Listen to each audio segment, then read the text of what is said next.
Boston University, Jersey, and I tip my cap for the fantastic season that Cornell University had.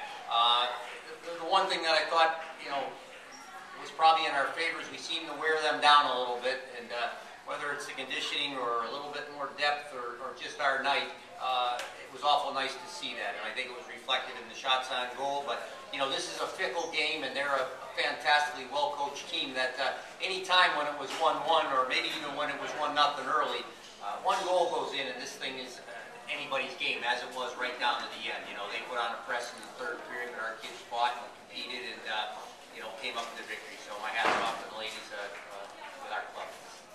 We'll open it up for questions. Please state your name and affiliation when acknowledged here in the front.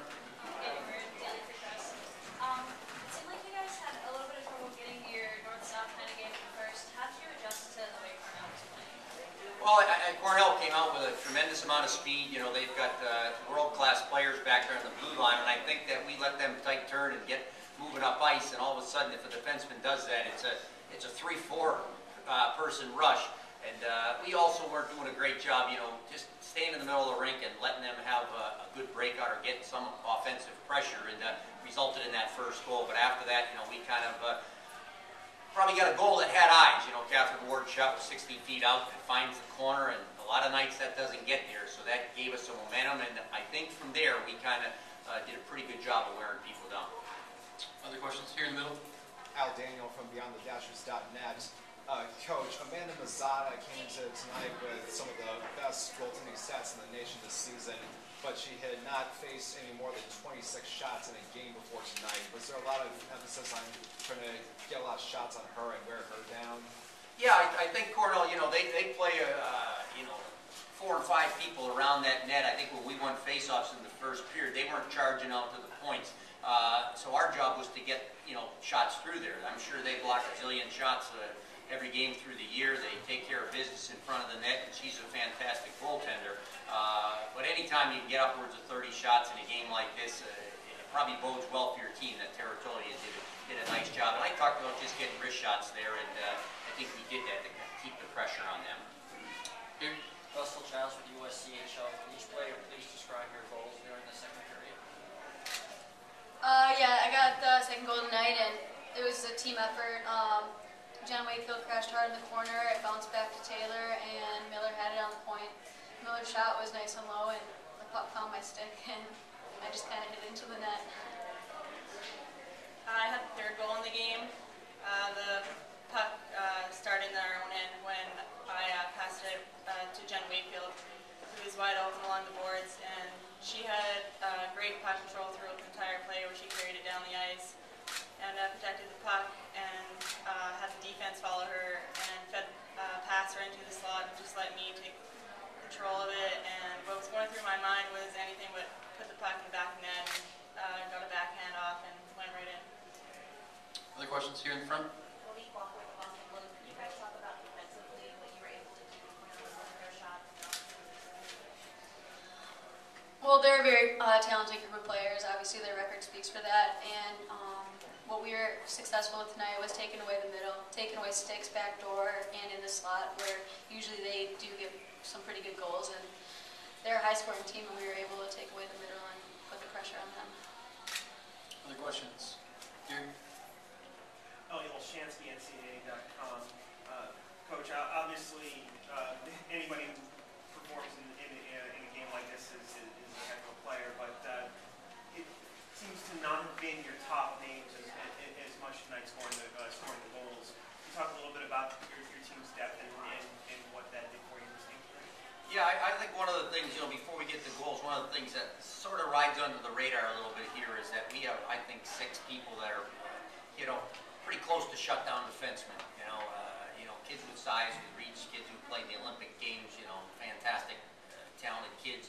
And that rides under the radar a little bit because we get going offensively. We had some big runs early in the year, but I was hoping that when you get to these games, that was going to be a part of it. And as far as up front, I think lately Jillian's probably been a whisker snake pit. Jenelle hasn't had one of those big games she's accustomed to in the last little while, so it's unbelievable that, they could step up here. Holly Horm's getting a goal as well, and, we've got 2 good games out of Taylor Holtz now, who didn't play for 8 games in a row, so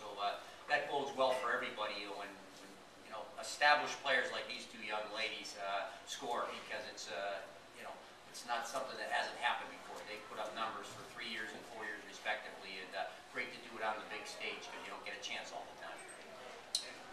Go ahead. Just to follow up, do you think that, I mean, obviously you never like to have a player get hurt, but the fact that the Brayfield didn't get to, or was out for a while, was good for the team in the long run in terms of additional pressure on other players to step up that helped you tonight? Yeah, I think it probably was, and we had one run there where we played 4 games in Hockey East this year without Marie Philippe, Tara, and Jen Wakefield.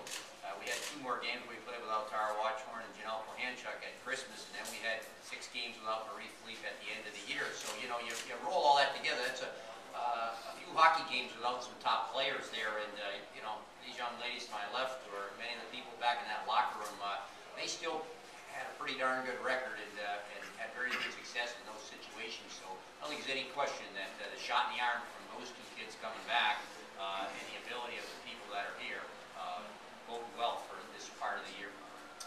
In the back. Victor Fernandez, Erie Times News, for coach and the players as well. Can you talk about how this team that hasn't had that much Frozen Four experience, your first NCAA tournament win, your first Frozen Four win, how have they handled it like seasoned veterans, and how will they handle it going into their first national championship game?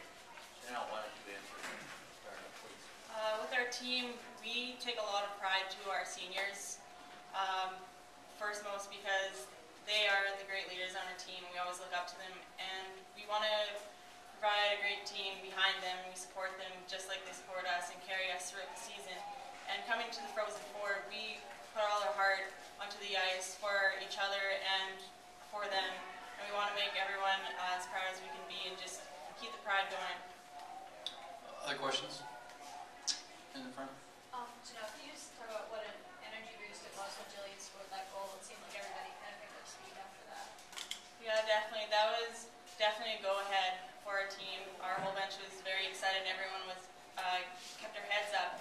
We said, keep going, never give up, and all we try to do is just keep playing defensively and as many offensive rushes as we could get. We just wanted to keep going and throw in our forecheck and offensive pressure to keep the speed going.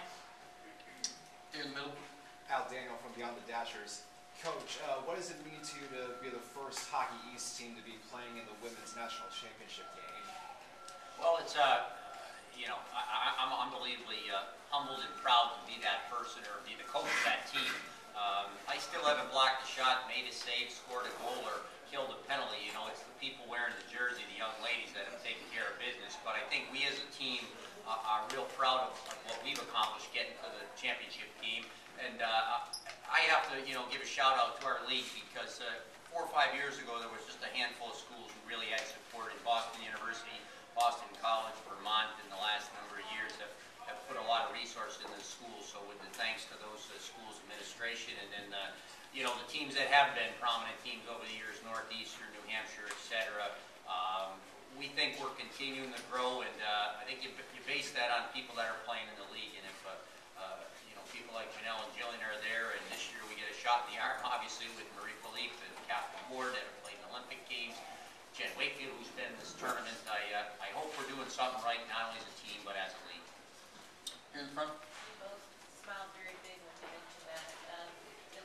There's a pride there in the part of the Hockey East that you guys are the first being spearheading this, and you guys are the first.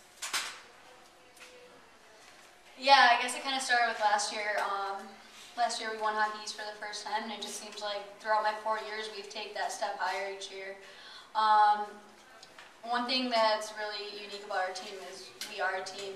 We got each other's back, and I've never been on a more, I don't know, we are a team, and I think that's what's causing us to be successful, and I guess representing our league in the national championship is just huge for us.